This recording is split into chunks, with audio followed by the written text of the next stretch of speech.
तो निर्वाचन आयोग को हम आज पढ़ने वाले हैं और अच्छा लग रहा है तो प्लीज़ सब्सक्राइब और लाइक करना ना भूलेंगे। इस तरह के छोटे छोटे जो वीडियो हैं इंपॉर्टेंट है, जिससे क्वेश्चन बनने की संभावना है, मैं करवाने जा रहा हूँ। जैसे निर्वाचन आयोग से क्वेश्चन बनता है, जैसे केंद्र शासित प्रदेश से बनता है, क्योंकि केंद्र शासित प्रदेश से संबंधित बहुत लोग नहीं जानते हैं, तो वो भी वीडियो होने जा रहा है। जम्मू कश्मीर से बनता है, उसका भी मैं वीडियो करवा दूंगा।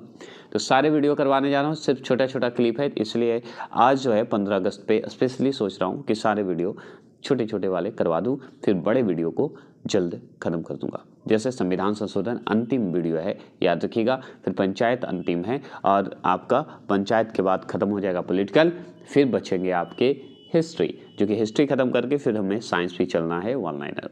तो चलिए, तो याद रखेंगे पहला क्वेश्चन कि भारत में प्रथम आम चुनाव किस वर्ष किए गए थे। तो याद रखिए 1951 से लेके 1952 में, याद रखिएगा, पूछेगा डायरेक्ट पूछता है इसमें कि जो कि भारत में प्रथम आम चुनाव जो हैं किस वर्ष किए गए थे। तो 1951 से लेके 1952 में किए गए थे। अगर आपसे डायरेक्ट ये भी क्वेश्चन पूछेगा कि भारत के प्रथम मुख्य चुनाव आयुक्त कौन थे, तो सुकुमार सेन का नाम आता है। किनका? सुकुमार सेन जी का नाम आता है, क्योंकि ये जो है मुख्य चुनाव आयुक्त थे, प्रथम थे भारत के। भारत के निर्वाचन पद्धति किस देश के निर्वाचन पद्धति के अनुरूप है? तो इंग्लैंड से ही है, क्योंकि याद रखिएगा ये कि इंग्लैंड हमारे देश में कब्जा किया हुआ था, ब्रिटेन। तो याद रखिएगा वही निर्वाचन पद्धति अभी भी चलता है, उसी के आधार पर ये निर्वाचन आयोग बना हुआ है। अगर आपसे पूछे कि भारतीय संविधान के किस अनुच्छेद में निर्वाचन आयोग का वर्णन है, तो आर्टिकल अगर आपसे पूछे, अनुच्छेद पूछे, तो 324 बता दीजिएगा। तो अगर आपसे डायरेक्ट क्वेश्चन ये भी पूछ सकता है कि निर्वाचन आयोग का आर्टिकल बताइए, तो याद रखिएगा अनुच्छेद 324, आर्टिकल मतलब अनुच्छेद कितना? 324 में बता दीजिएगा। आपसे ये भी क्वेश्चन पूछ सकता है कि भारत के मतदाताओं के पंजीयन का उत्तरदायित्व किस पर है? तो निर्वाचन आयोग पर ही होता है। जितने भी मतदाताओं का पंजीयन जो बनता है उसका उत्तरदायित्व किसके पास है? तो निर्वाचन आयोग को ही दिया जाता है। अगर आपसे पूछे प्रत्यक्ष निर्वाचन किसे कहते हैं, तो जनता द्वारा प्रतिनिधित्व चुनना ही कहलाता है प्रत्यक्ष निर्वाचन। अगर आपसे पूछते कि प्रत्यक्ष निर्वाचन किसे कहेंगे, तो आप बता दिएगा जनता द्वारा जो प्रतिनिधि जो चुने जाते हैं उसे कहते हैं। प्रत्यक्ष मतलब डायरेक्ट। अगर आपसे पूछ दे कि निर्वाचन आयोग का चेयरमैन कौन होता है, तो मुख्य निर्वाचन आयुक्त होते हैं। अगर निर्वाचन आयोग का चेयरमैन अगर आपसे पूछे, अध्यक्ष के रूप में पूछ दे, तो क्या बता दीजिएगा? मुख्य निर्वाचन आयोग जो होते हैं वही होंगे, मुख्य निर्वाचन आयुक्त कहते हैं ऐसे, ठीक है। आयुक्त तो हम जानते ही हैं, उसमें आयुक्त जो व्यक्ति हैं उनको कहा जाता है, ठीक है, मुख्य निर्वाचन आयुक्त। भारत में मुख्य निर्वाचन आयुक्त की नियुक्ति कौन करेगा? तो राष्ट्रपति ही करेंगे, क्योंकि निर्वाचन जो आयोग है ये संवैधानिक है, याद रखिएगा, जो कि हम पढ़ चुके हैं नेक्स्ट वीडियो में, मतलब पीछे वाले वीडियो में जो मैं अपलोड कर चुका हूँ। निर्वाचन आयोग किन निर्वाचनों के लिए आरक्षण, निर्देशन, नियंत्रण का कार्य करती है? तो राष्ट्रपति, उपराष्ट्रपति, लोकसभा, राज्यसभा, विधानमंडल का चुनाव के लिए करता है। मतलब कहने का मतलब है कि निर्वाचन आयोग की तो नियुक्ति कौन करेगा? राष्ट्रपति करते हैं। आप सोच के चलिए कि निर्वाचन आयोग की नियुक्ति खुद राष्ट्रपति करते हैं, उसका अगर देखा जाए तो आरक्षण, निर्देशन, नियंत्रण करने का काम किसका है? निर्वाचन आयोग का।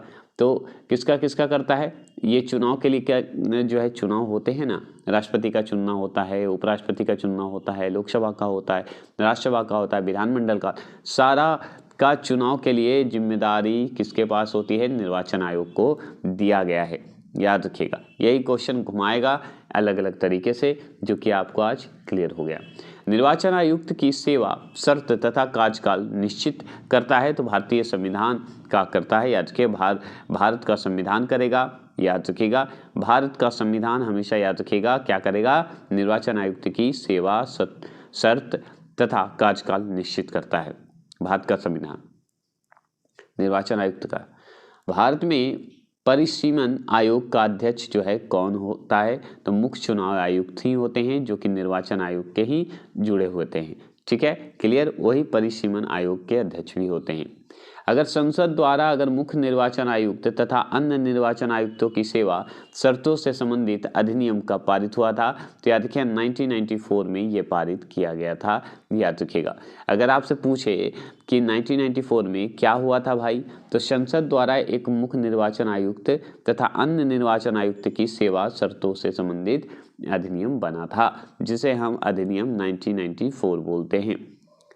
भारतीय जो संविधान है, हमारा संविधान लागू होने के बाद राष्ट्रपति ने पहली बार कब दो व्यक्तियों को मुख्य निर्वाचन आयुक्त की सहायता के लिए निर्वाचन आयुक्त के पद पर नियुक्त किया था, तो याद रखिएगा वो उस समय था 1989 में था, याद रखिएगा। तो अगर आपसे पूछे कि मुख्य निर्वाचन आयुक्त की सहायता के लिए जो है निर्वाचन आयुक्त की जो है पद पर नियुक्त किया गया था, तो राष्ट्रपति के द्वारा किया गया था, जो कि 1989 ईस्वी में किया गया था, याद रखिएगा। अगर आपसे पूछे कि निर्वाचन आयोग की सहायता के लिए प्रादेशिक निर्वाचन आयुक्त की नियुक्ति करने का अधिकार किसे प्राप्त है, तो राष्ट्रपति को ही होगा। निर्वाचन आयोग ही खुद राष्ट्रपति लाते हैं, तो जितने भी प्रादेशिक निर्वाचन आयुक्त हों या उनकी सहायता के लिए कोई भी आधिकारिक कानून बनाना हो, नियुक्त करना हो, तो राष्ट्रपति ही करेंगे।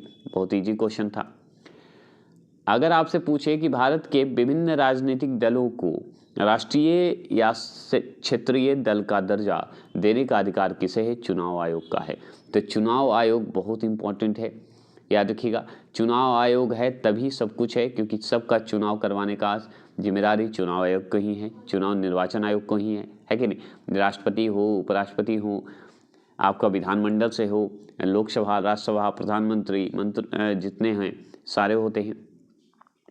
अगर आपसे पूछे समय के पूर्ण होने से पहले ही जब लोकसभा भंग हो जाए तो उसे किस चुनाव के नाम से जानते हैं, तो मध्य अवधि चुनाव के नाम से जानते हैं, मध्य अवधि के नाम से जानेंगे। अगर मान लीजिए अचानक भंग हो गया, मतलब समय होने के पूर्ण होने से पहले ही अगर लोकसभा भंग हो जाए तो उसे हम मध्य अवधि चुनाव कहेंगे, क्योंकि ये भंग हो गया।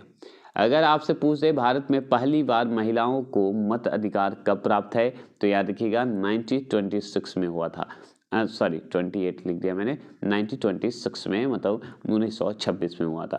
तो अगर आपसे पूछे, ये डायरेक्ट क्वेश्चन पूछेगा कि भारत में पहली बार जो महिलाओं का मत अधिकार बना था, देने का, वोट देने का अधिकार, तो कब बना था, तो 1926 मतलब 1926 में दिया गया, ये दर्जा मिला था। अगर हमारे भारत में अगर बात करें तो भारत में मतदान देने का न्यूनतम निर्धारित आयु कितना हुआ है, 18 वर्ष। पहले 21 वर्ष था, जो कि 18 वर्ष, ये कब था, चलिए ये भी देख लेते हैं।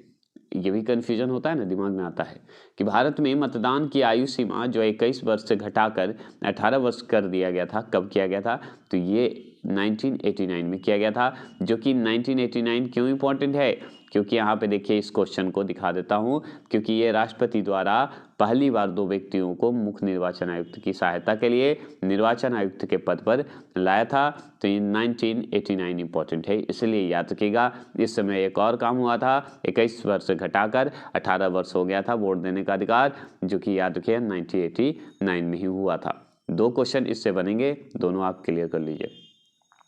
अगर पूछे चुनाव के समय किसी चुनाव क्षेत्र में चुनाव प्रचार कब बंद करना होता है, तो 48 घंटे पहले बंद हो जाएंगे, मतलब 48 आवर पहले बंद हो जाता है। 48 घंटा मतलब बंद हो जाएगा, 2 दिन पहले बंद हो जाएंगे, ऐसे जोड़ सकते हैं ना। 24 घंटा होता है ना, 48 घंटे 2 दिन हुए। आगे देखिए, एक व्यक्ति अधिक से अधिक कितने निर्वाचन क्षेत्रों का चुनाव लड़ सकता है, तो 2। अधिक से अधिक 2 ही लड़ सकते हैं, ज़्यादा नहीं लड़ सकते, ये भी जान लीजिए, ठीक है। किसी निर्वाचन के दौरान किसी राजनीतिक दल के उम्मीदवार की मृत्यु हो जाने की स्थिति हो या हो जाने पर में कितने दिनों के अंदर दूसरा प्रत्याशी खड़ा होगा, तो 7 दिनों के अंदर तुरंत खड़ा हो जाना चाहिए।